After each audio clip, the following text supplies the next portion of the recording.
चलो दोस्तों, अभी मैं एक बहुत इंपॉर्टेंट टॉपिक लेके आया हूँ। हमारा 12th क्लास जूलॉजी में एक चैप्टर है केमिकल कोऑर्डिनेशन एंड इंटीग्रेशन। इसमें एक पार्ट है अंतःस्रावी ग्रंथियाँ,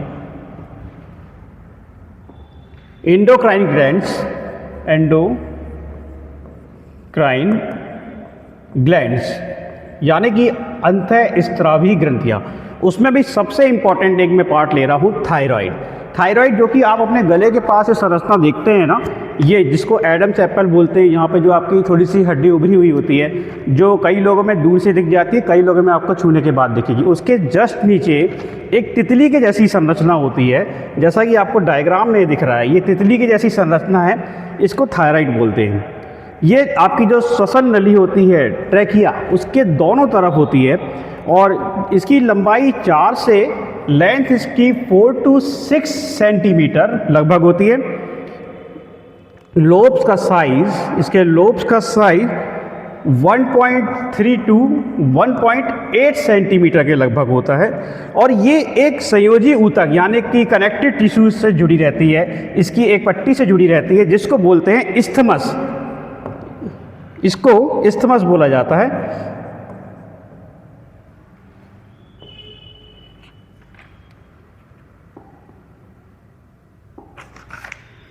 इसको फिर से लिख दे रहा हूं एक बार, इस्थमस बोला जाता है इसको।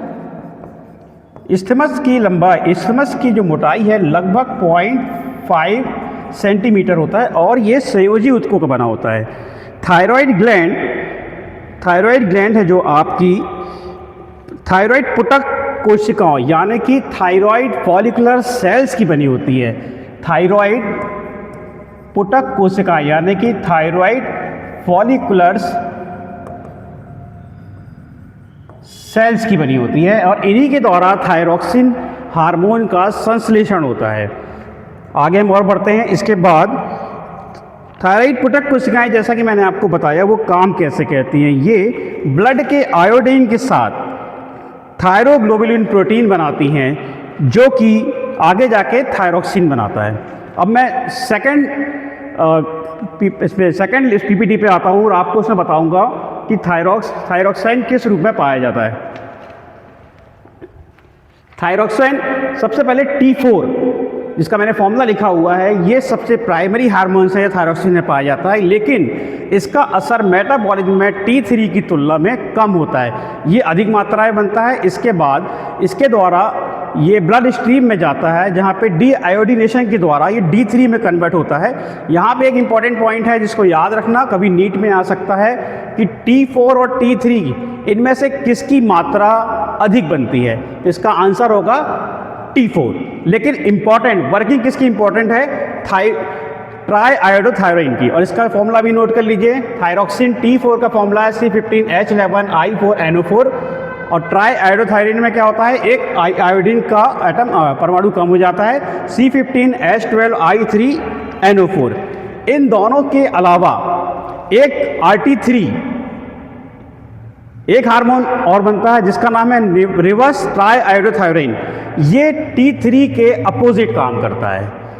T3 आपका क्या करता है, आपके शरीर में मेटाबॉलिज्म को बढ़ाता है, तो ये इसका अपोजिट काम कैसा करेगा, मेटाबॉलिज्म को कम करेगा।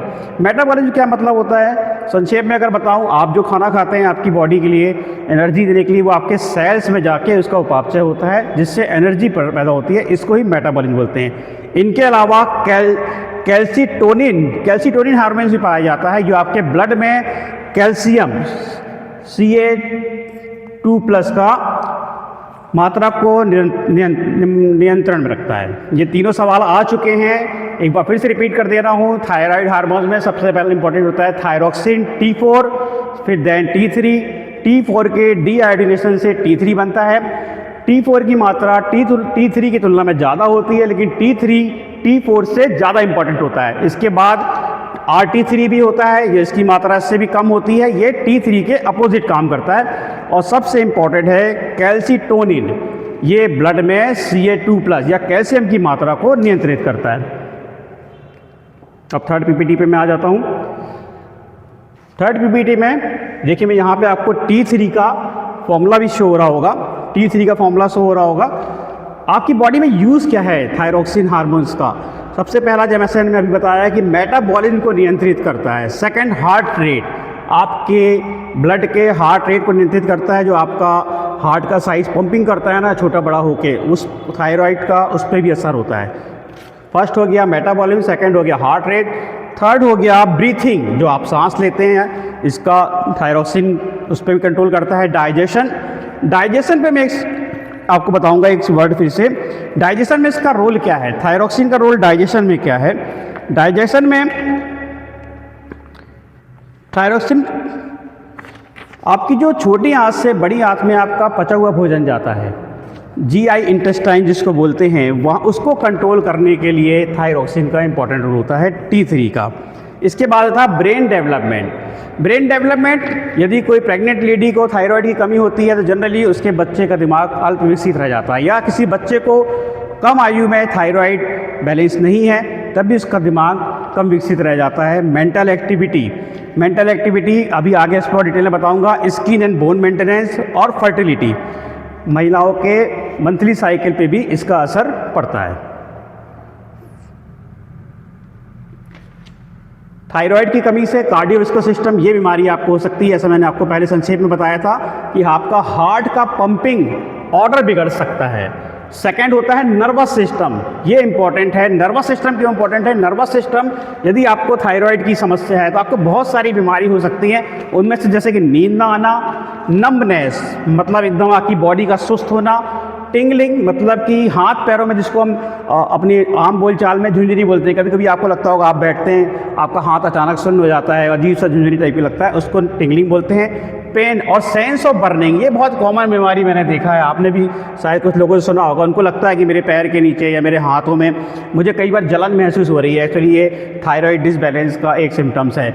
और सबसे एक इम्पॉर्टेंट और आया है हाइपोथायरॉयडिज्म। हाइपोथायरॉयडिज्म क्या होता है? आपकी थायराइड ग्रंथि का कम एक्टिव होना। आपकी थायराइड ग्रंथि का कम एक्टिव होने को हाइपोथायरॉयडिज्म बोलते हैं। इसका एक इम्पॉर्टेंट लक्षण होता है डिप्रेशन में जाना। ऐसा आदमी बैठे बैठे अपने आप उदासी आने लगती है। उसके बाद यदि आपकी थायराइड ग्रंथि ज़्यादा एक्टिव है, और यदि ज़्यादा एक्टिव है उस कंडीशन को बोलते हैं हाइपर थायरॉयडिज्म। इस कंडीशन में क्या होता है? अचानक आदमी को चिंता ज़्यादा होने लगती है, एंग्जाइटी ज़्यादा होने लगती है। डाइजेस्टिव सिस्टम, जैसे मैंने इसके पहले एक बार आपको बताया था, गैस्ट्रो इंटेस्टिनल मोटिलिटी, आपका पचा हुआ भोजन जब आपकी आंत से बड़ी आंत में नहीं जा पाता है, वो समस्या थायराइड के कारण होती है। मतलब एक तरीके से पचे हुए भोजन को बड़ी आंत में धकेला जाता है ताकि वो आपकी बॉडी से बाहर जा सके। ठीक है, इसको बोलते हैं जीआई मोटिलिटी। रिप्रोडक्टिव सिस्टम, यदि आपको थायराइड की समस्या है, जनरली फीमेल में ज़्यादा देखा जाता है कि उनके मंथली पीरियड डिस्टर्ब हो जाते हैं।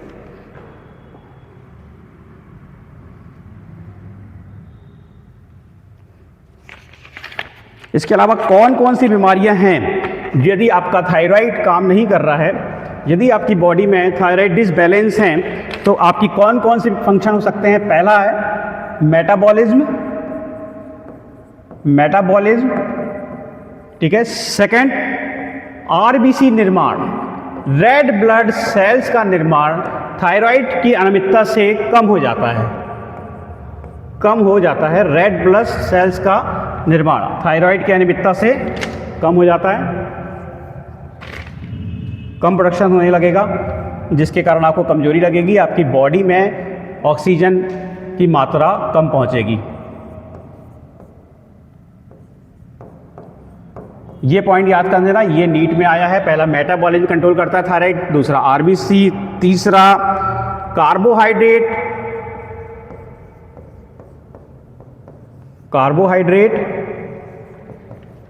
प्रोटीन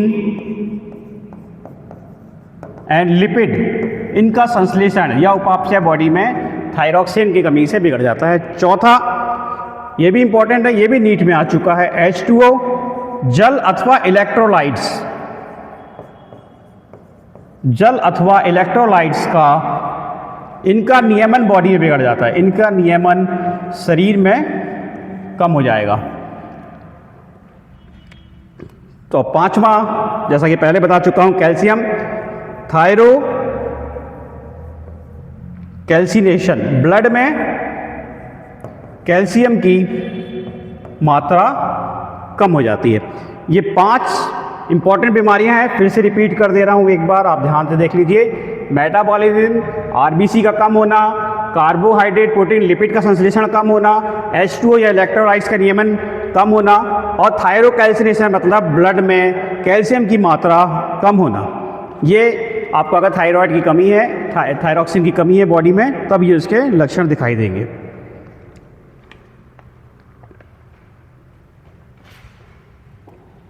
एक बार मैं ले रहा हूं नेक्स्ट पॉइंट। अब मैं आ रहा हूं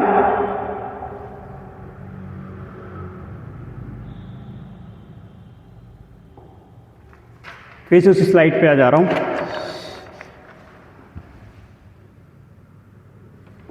जहां तक आप पॉइंट नोट कर लीजिए,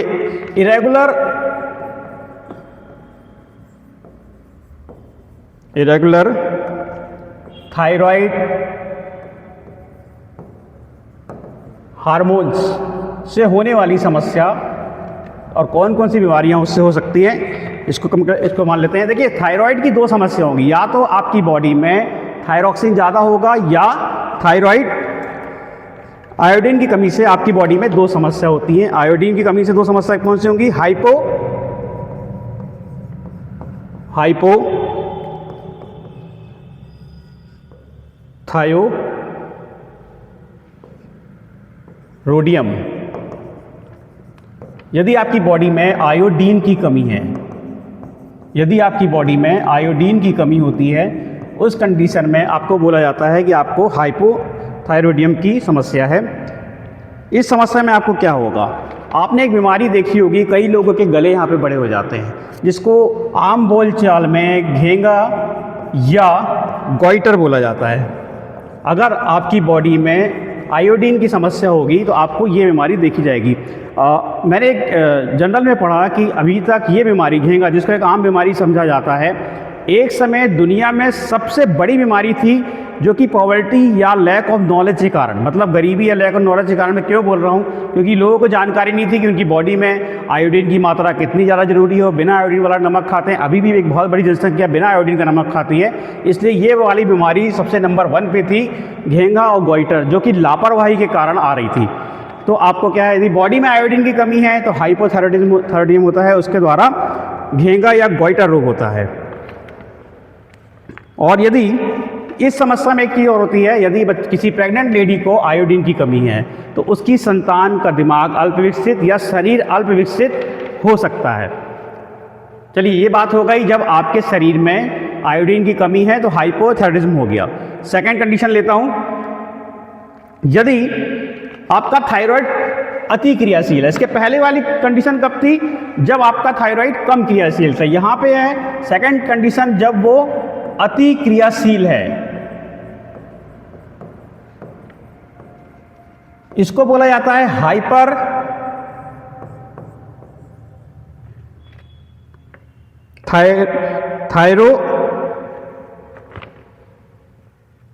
थायरोसिकोसिस। इसको फिर से रिपीट कर रहा हूं मैं एक बार। यदि आपकी थायराइड अति क्रियाशील है, इसको बोला जाता है हिंदी में थायराइड की विषाक्तता। थायराइड की विषाक्तता या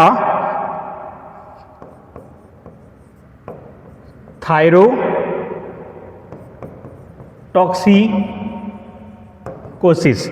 इसमें कौन कौन सी समस्या होगा? इसका मेन रीजन क्या है? यदि आपके शरीर में आयोडीन की मात्रा अधिक होती है, इस कंडीशन में आपका थायराइड जरूरत से ज़्यादा काम करने लगता है, और इस समस्या को बोलते हैं थायरोक्सिकोसिस। इसमें क्या होगा, आपको एक पहली डिसीज़ हो जाती है ग्रेव्स। ऐसे लोगों में जनरली एक बीमारी देखी जाती है, ग्रेव्स डिसीज़। ग्रेव्स डिसीज़ में आप देखिएगा, कुछ लोगों की आंखें आपको बहुत बड़ी बड़ी दिखती हैं, उनकी आंखों के चारों तरफ वसा जमा हो जाता है, जिससे उनकी आंखें बाहर की ओर निकली हुई दिखाई देती है, और यहाँ पे उनकी पलकों के चारों काफ़ी फूला हुआ दिखाई जाएगा। इसको ग्रेव्स डिसीज़ बोलते हैं। Second, Plummer disease. Plummer disease. Third है मिक्सोडीमा। मिक्सोडीमा में क्या होता है, या गुल रोग भी इसको बोला जाता है। यह जनरली वयस्कों में होती है। इसमें शरीर का विकास रुक जाता है। चौथा, ये सबसे इंपॉर्टेंट है, ये सवाल रिपीट हो चुका है, हाशिमीटो।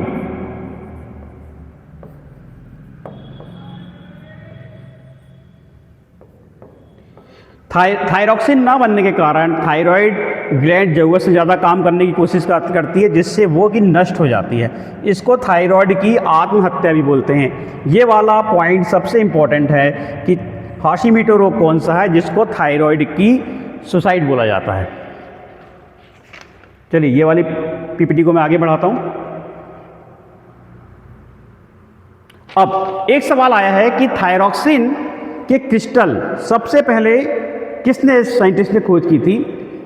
एडवर्ड केल्विन कैंडल, जो कि यूएसए से बायो केमिस्ट थे। उन्होंने 1914 में 1914 में थायरॉक्सिन के क्रिस्टल बनाने में सफलता पाई थी। इनको उसके बाद नोबेल प्राइज भी मिला था कॉर्टिसोन के लिए, लेकिन 1950 के लिए। ये दोनों खोज उन्होंने की थी। लेकिन इस पॉइंट को याद रखिए, खोज इन्होंने की थी मिस्टर एडवर्ड केल्विन कैंडल ने। कई बार सवाल में आया है, खाली कैंडल लिखा आता है। मिस्टर कैंडल ने थायरॉक्सिन क्रिस्टल बनाने की 1914 में सफलता प्राप्त हुई थी, 1914 में। लेकिन इन्होंने एक खोज और की थी इनकी टीम ने, कार्टिसोन जो कि जनरली स्किन डिसीज, ऑसाइटिस वगैरह में एक स्टेरॉइड यूज़ किया जाता है, इसके लिए भी इन्होंने काम किया था। इस सेकेंड वाले वर्क के लिए इनको 1950 में नोबेल प्राइज़ मिला था।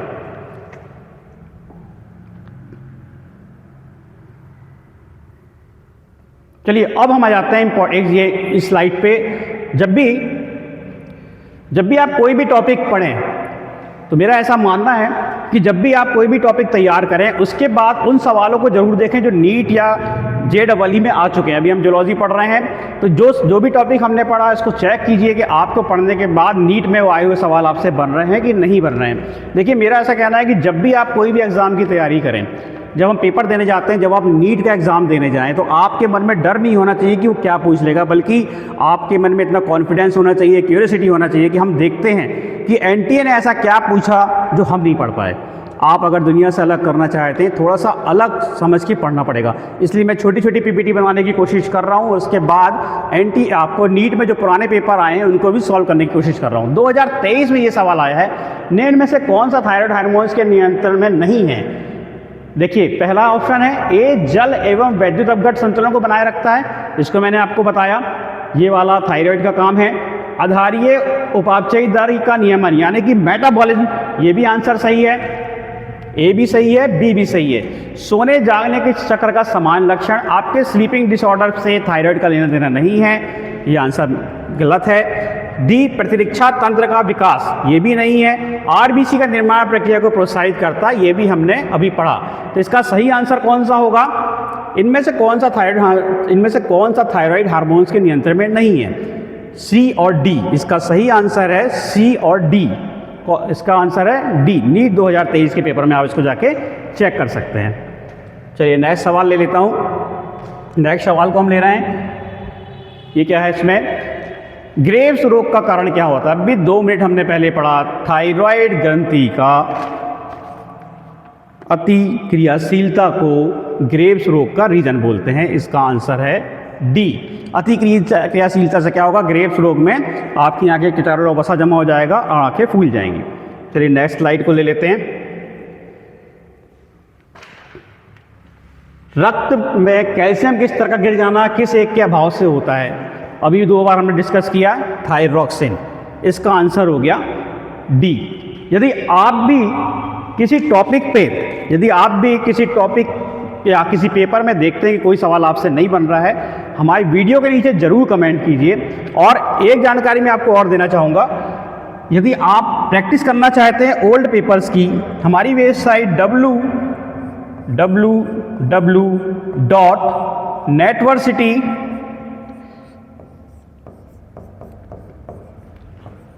networkcity.co.in इस पे लॉगिन कीजिए, अथवा नेटवर्सिटी ऐप को गूगल प्ले स्टोर से डाउनलोड कीजिए। और इसमें आप करीब 750 से ज़्यादा नीट के और 750 से ज़्यादा JEE के पेपर की ऑनलाइन प्रैक्टिस कर सकते हैं। कुछ टेस्ट फ्री हैं, अदरवाइज पूरा सैंपल अगर मंथली आप 199 से 999 का ईयरली प्लान भी है और कुछ सैंपल टेस्ट आपको फ्री में मिलेंगे। जब भी कोई टॉपिक पढ़िए उसके बाद जाके देखिए कि पुराने पेपर से आपके लिए बन रहा है कि नहीं बन रहा है। चलिए बहुत जल्दी मिलेंगे नेक्स्ट इसी चैप्टर के नेक्स्ट टॉपिक पे।